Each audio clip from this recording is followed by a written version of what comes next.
Reng opinyon da ring bisita ang pong host kintutuking programa, alin na opinyon ni Mickey Bandi at pamuntok ning istasyong iti. Mabiyasa tamo sanang sumuring niya masamas.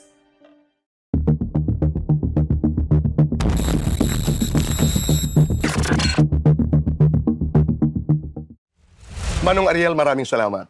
I'm so privileged, no, na makaharap kayo.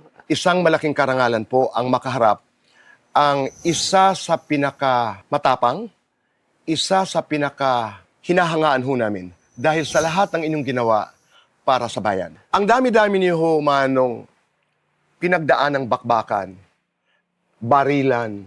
Ang una kong tanong, do you know why you are still alive? Meron pa siguro tayong mission. Every time na humaharap tayo sa ganyan na mga pagsubok, no? Una-una, no? Masakit para sa akin na kapwa mo Pilipino yung nakakasagupa mo. Pwede naman natin pag-usapan yan at ayusin natin, no? Tama ho yun, napaka-emosyonal dahil ang iyong kalaban ay sariling dugo. Pero wala ho kayong anting-anting. Nananalig lang ako, nagdadasal ako. Bago mag-umpisa ang bakbakan, ano ho ang inyong dasal? Ang dasal ko lang palagi igabay mo ako, please give me protection. Hayaan mo ako na maging decisive ba na para hindi naman marami mga casualties. Pag binabalikan niyo po ang iyong military career, ano po yung toughest battle? Yung nag-umpisa ito doon sa liberation of Kauswagan, Lanao del Norte. Lanao del Norte, kung saan nung kinubkub ito, nung sinakop sila ng MILF noong 2000, yung unit namin, yung unang na-dispatch pa to liberate Kauswagan. In the process naman, we were able to rescue around 329 daw hostages, no? Kagagaling lang namin sa Palawan noon, kabababa lang namin sa barko. So after that, akala ko makakapagpahinga kami, pero ang sabi naman ng mga senior na military commanders noon, we have to maintain the momentum. Kailangan itulak natin sila. Yung MILF, makabalik sila sa Camp Abu Bakar. Halfway kami papunta ng Inudaran. May natumba, may sumabog. Natumba ngayon yung malaking puno, no? Bakbakan na. At that time, pag-umpisa pa lang, that was, I think, mga 6 o'clock in the evening. Pagdating ng mga alas 10 yata, nung nagkaroon na ako ng mga casualties, ito yung mga tao na kumuha ng bala para sa akin.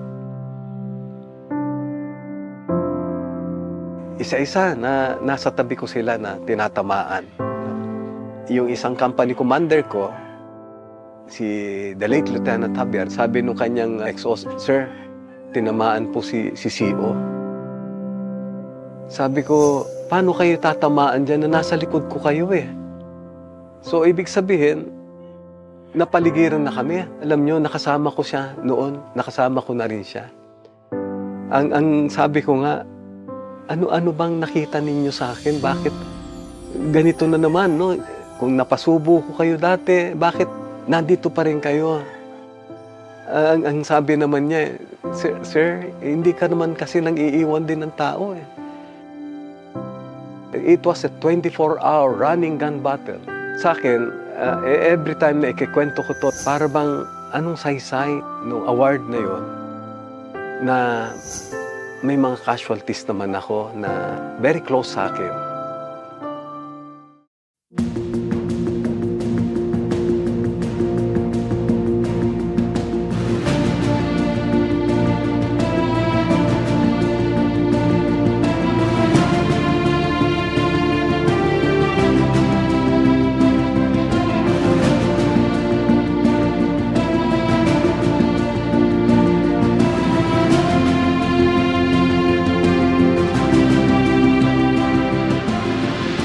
Kahit saan ka kumilos, may casualties, pero may naisalba ka naman ng mga buhay. Meron ngang isa ron na na-meet ko sa Dumaguete. Hindi ko alam na ano na siya, no? na pulis na siya, pero sabi niya sa akin, Kuyang, sir, pwede ho ba ako makipag-picture sa'yo? So, habang kinukunan kami ng picture, kinikwento niya yung ginawa daw namin sa Kauswagan. Nung una, nagpuputukan pa raw sa labas habang kliniklear namin yung area. And then pumasok ako doon sa loob ng, I think that was a gym. Ang unang dinampot ko yung pamilya niya. Malit pa lang daw siya noon. Ngayon isa na siyang chief inspector sa Iligan. Ibig sabihin, pulis na siya ngayon. Police na siya. Chief Inspector Dexter Acaso. At meron din kaming alam ng konti tungkol kay Dexter. Ang kanyang kwento nga ay takbuhan daw sila bago sila nakarating yata ng gym. Sila ay napunta sa babuyan dahil hindi nila alam kung paano sila kikilos, nagpuputukan, pero ang akala nila hindi sila makakaligtas, mamamatay. Mamamatay sila, ang kanilang buong pamilya, hanggat dumating daw ho kayo. At nung pagdating, hindi na malilimutan yung pagharap mo sa kanila. Ikaw mismo, Manong Ariel, sabi mo sa kanila, sa kanya, kasi bata siya at naalala niya, ligtas na kayo, nandito na kami. Protektahan namin kayo. And that boy, Dexter, has not forgotten that story. Pag kayo nasa bakbakan ho, how do you make sure na less ang distraction? Na ito lamang po. Ang palagi kong sinasalang-alang-alang, yung mga tao ko. Kasi kung hindi ako magiging decisive, mas maraming magiging casualties sa mga tao ko. It's all survival, di ba? Right. But that was a long battle. Yeah. 24 hours and you survived that.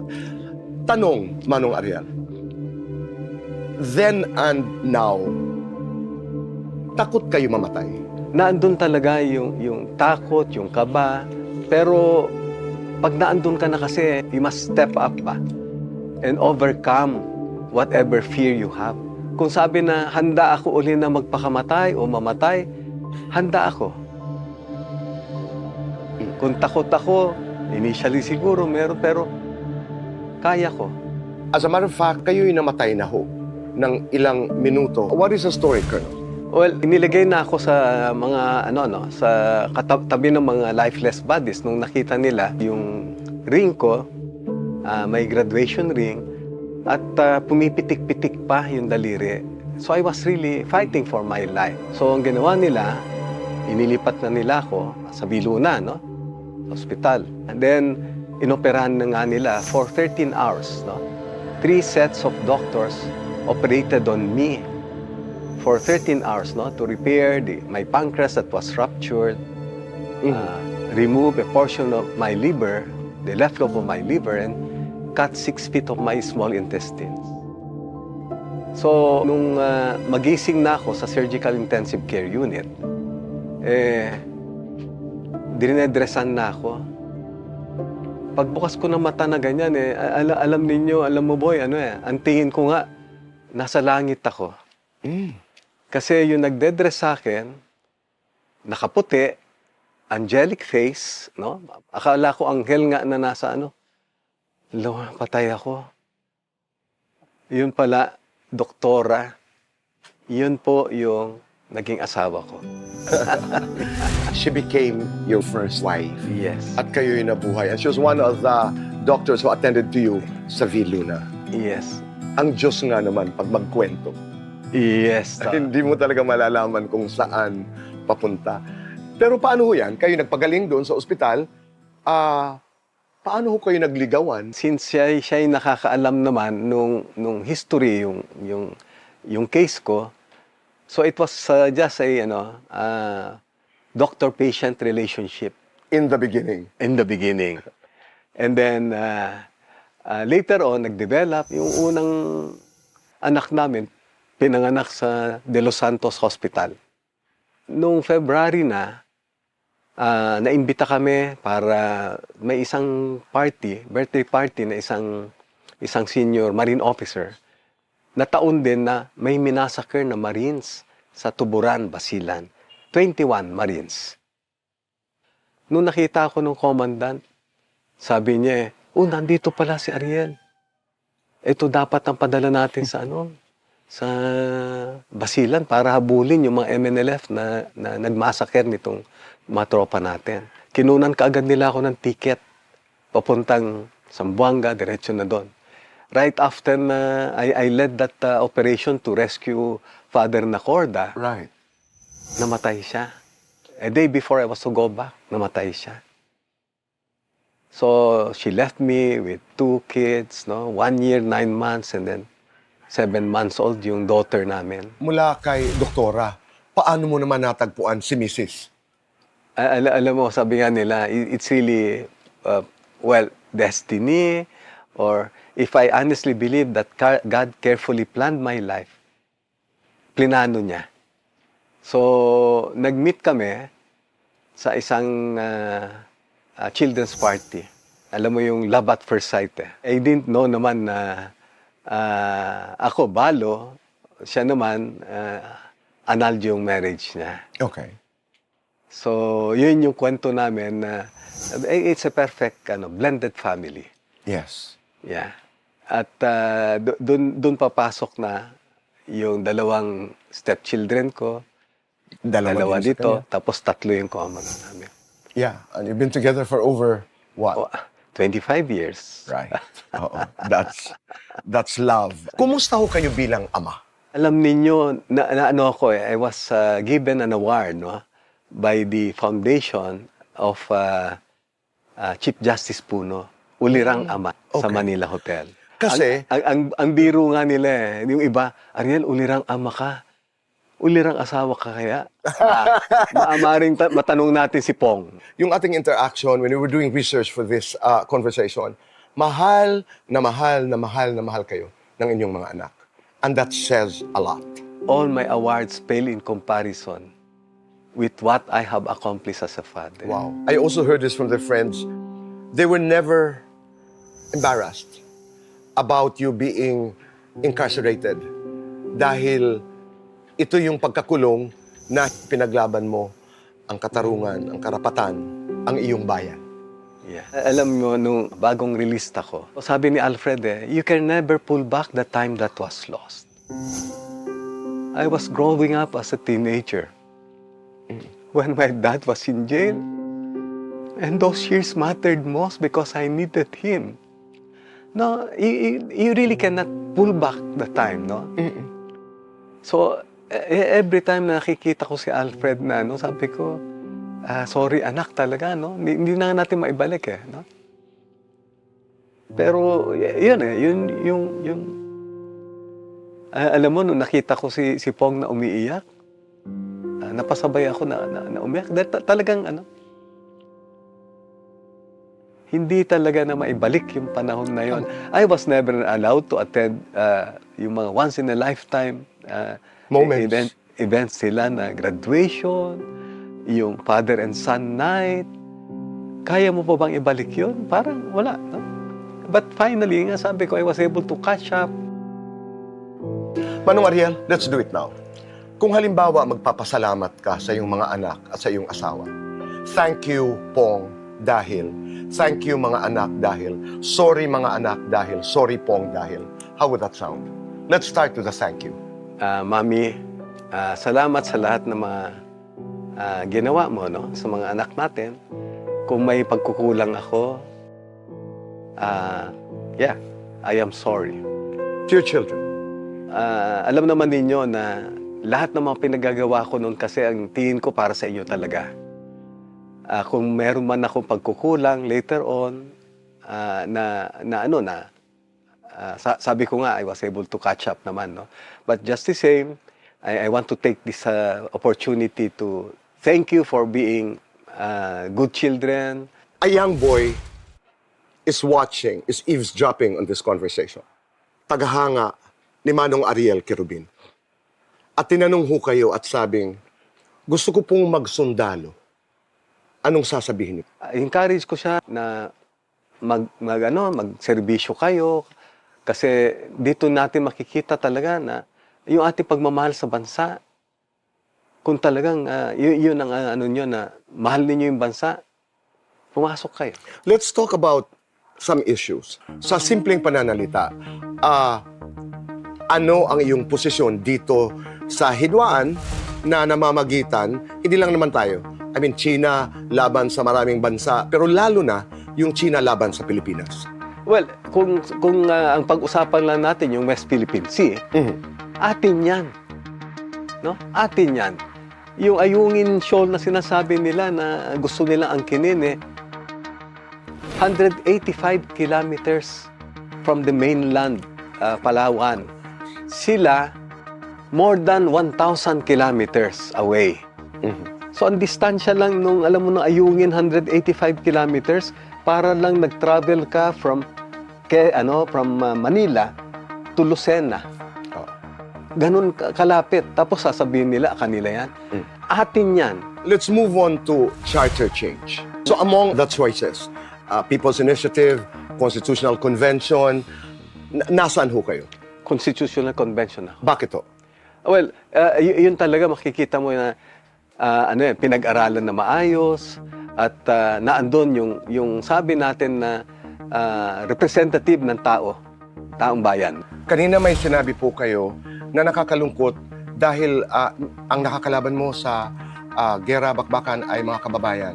Pero nasabi mo rin na kung tutuusin, lahat pwedeng pag-usapan. Balikan ko lang po yun. Anong ibig niyo sabihin? Yung kunwaring CPP-NPA, example lang, ilang dekada na. Bakit naandyan pa rin? Anong problema ba na pwede naman natin pag-usapan yan at ayusin natin, no? Nothing positive naman will come out of all these peace talks if the government, for its side, will not shape up to address corruption, social injustice, poverty, unemployment.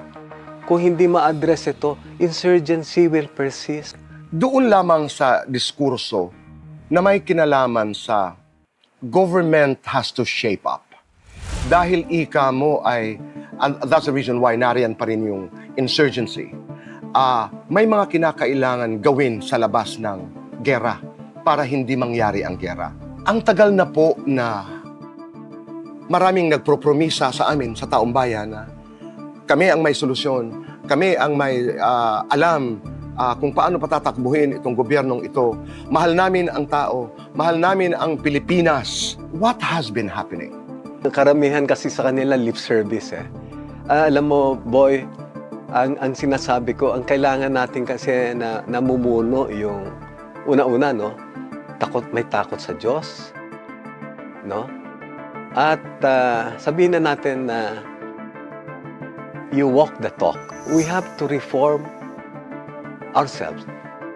Initially, the best antidote really to all this, no? To insurgency, violent extremism, and even terrorism.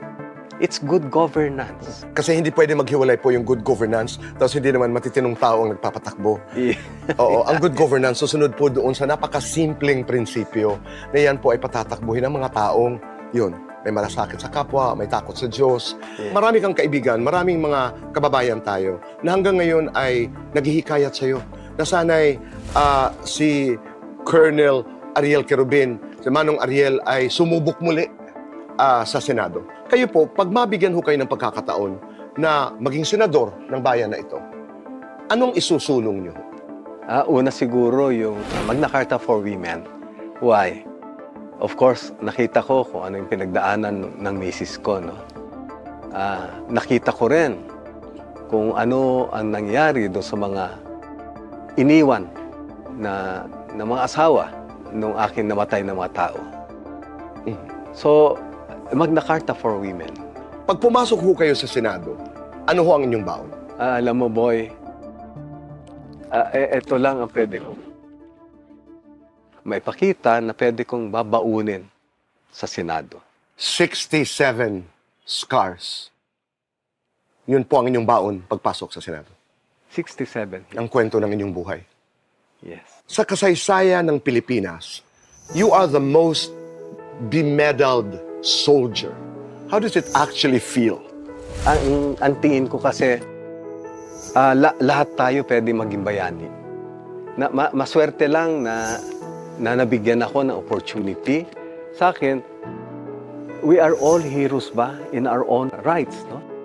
Hindi ko madali ang 49 at ang 67 scars. Pero ganun pa man naiintindihan ko po ang inyong mensahe that everybody can be a hero. At ang pumapasok sa aking isipan habang tayo nag-uusap ngayon ay maraming salamat sa lahat ng ginawa nyo. Ganda ho ng katawan nyo. How do you maintain that? Well, every day I do push-up. Push-ups, as in push-ups. Yes, push-up. Ilan? Nagbabari, binabago-bago ko. Kanina umaga, nag-310 ako. 310 na push-up. Yes, Okay. 310 na push-up. Pwede ho ba ako magpaturo? How do you do it? Yan, ganito, no? Okay. Ito, yan, Mhm. yan. And then, And then, dapat yung katawan mo, diretso yan. So, pag magbaba mo, dapat dire-diretso yan. Yan. okay. Yan. 1, 2. Ako naman po, Manong Ariel. Sandali, ha? I-guide niyo po Okay. ako. Yeah. Anak ka. Ganun pala yun. So dito, Yan, ganyan. tapos po, Yan.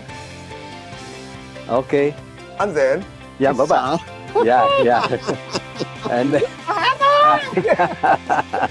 310 ho kayo kaninang umaga. yes. Yeah, walang nagbibilang eh. Kaya kanina, yung pinost ko, sabi ko walang nag-count. Pwede ba? Pakibilang na lang. So, ang bilang 310. And you're able to do that. Wow. Hindi, binibilang ko kanina pagpunta dito. Oo. Pagdating ng 70 sa daan, nakatulog ako. Ano ho ang benefits? Ano ho ang naibibigay nitong push-up na ito? What does it do to the body? And even mind, no? Sa akin kasi, no, I do it para gisingin yung aking, yung system ba? Yung, Okay. If I don't exercise before proceeding to my yung usual na parang matamlay ako, madali akong yung sipunin o ano. But, essentially, when I was listening to your discourse, nung pinakikinggan ko lahat ang iyong mga kwento, may kinalaman ho talaga sa push-up. You've been pushing up everything na dumaan sa iyong buhay. You've been pushing up your love for country, lalong-lalo na. You never pushed down. You always pushed up. You pushed up your family life. You pushed up raising your children the best way you could. You pushed up your very emotions, to understand the world, to understand your role as a father, as a husband. That's inspiring. That's pushing up. And another word to it is, affecting people in a positive manner. Na pag dumadating, that smile, I now appreciate, I now better understand because wala ka naman talagang gusto but iangat lamang yung kapwa, iangat lamang ang bayan. Kaya ngayon habang napapagkwentuhan ho natin yung push-up, bagay ho kayong tawaging the push-up man. Pero ito ho ang aking katanungan. Pag halimbawa, nandun na kayo sa pearly gates, you're at the entrance of heaven and God is there. Dalawang tanong niya. Sasabihin niya, Ariel, what was your biggest sin? And what was the best thing you did for me? Anong sasabihin niyo po sa Panginoong Diyos? Siguro sasabihin ko na na hindi ako masyadong nakasama ng pamilya ko. At kung anong sasabihin naman na anong nagawa ko, mula anong binigyan niya ako na second lease on life, I consistently shared His countless blessings. Yeah. Hindi natin tatapusin ang pag-uusap na ito that we wouldn't do the fast talk. Aso o pusa? Aso. Chess, basketball. Chess. Crossword puzzle, Scrabble. Crossword puzzle. Swimming, surfing. Swimming. Matigas, malambot. Matigas. Smart, beautiful. Smart. Bala, Rosario. Rosario. Halik o yakap. Halik. Tom Jones, Elvis. Tom Jones. Medal of Valor or Best in Math medal. Medal of Valor. TikTok, Facebook. TikTok. Chicharon, mani. Chicharon. Battlefield o kulungan. Battlefield. Bayan, pamilya. Pwede bang bayan at pamilya? Pwede. Guns o roses. Pwede rin parehas? Bundok o dagat. Bundok. Doon ako nasanay. Mahal ka, mahal mo. Mahal ko. Driver o pasahero. Driver. Your type of music. Love songs. Sino ang taong kinatatakutan mo? Mrs. What was the nicest thing said about Ariel? Sharer. The biggest misconception about Colonel Ariel Querubin? Ang tingin nila kasi parang parang ruthless warrior pero alam mo, I'm a peacemaker. Saang bagay ka matipid? Maano ako sa ano Sa pera. Sa pera. Saan ka naman hindi matipid?